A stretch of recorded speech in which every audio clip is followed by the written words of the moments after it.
મુન્દ્રા ખાતે એક કુરિયર પેટીમાંથી ઓરિસ્સાથી આવેલ 10 કિલો ગાંજો ઝડપાયો। મુન્દ્રાના ઉમિયાનગર વિસ્તારમાં આવેલ લિમિટેડ કુરિયર નામની કુરિયર પેટીમાંથી આવેલ 10 કિલો ગાંજાનો જથ્થો કિંમત ₹1 લાખના મુદ્દામાલ સાથે પોલીસે ઝડપી પાડ્યો।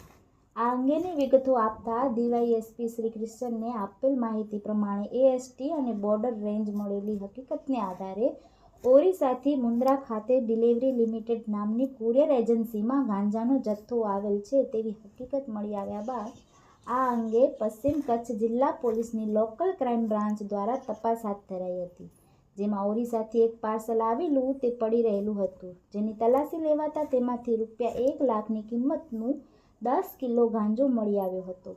આ અંગે કુરિયર કંપનીના કર્મચારીને પૂછવામાં આવતા તેણે આ પાર્સલ અહીં આવ્યા બાદ લાંબા સમયથી પડ્યું રહ્યું હોવાનું અને પાર્સલ પર અપાયેલ મોબાઈલ નંબર પર સંપર્ક કરતા હિન્દી ભાષામાં વ્યક્ત કરતા અને વાત કરી ઇસમે પાર્સલ ગાંધીધામ ખાતે મોકલી આપવાનું જણાવ્યું હતું। તે ગાંધીધામ ખાતે પણ કોઈ લેવા આવ્યું ન હતું। પોલીસે આ અંગે NDPS હેઠળ ગુનો નોંધી પાર્સલ પર લખાયેલ મોબાઈલ નંબરને આધારે તપાસ કરતા આ પ્રકરણમાં 3 ઇસમો સંડોવાયેલા હોવાનું સ્પષ્ટ થાય છે। ₹1 લાખની કિંમતના ગાંજાના જથ્થાને કબજે કરી આ અંગે શંકાસ્પદ શખ્સોને પકડી પાડવા સહિત આગળની તપાસ હાથ ધરાઈ છે।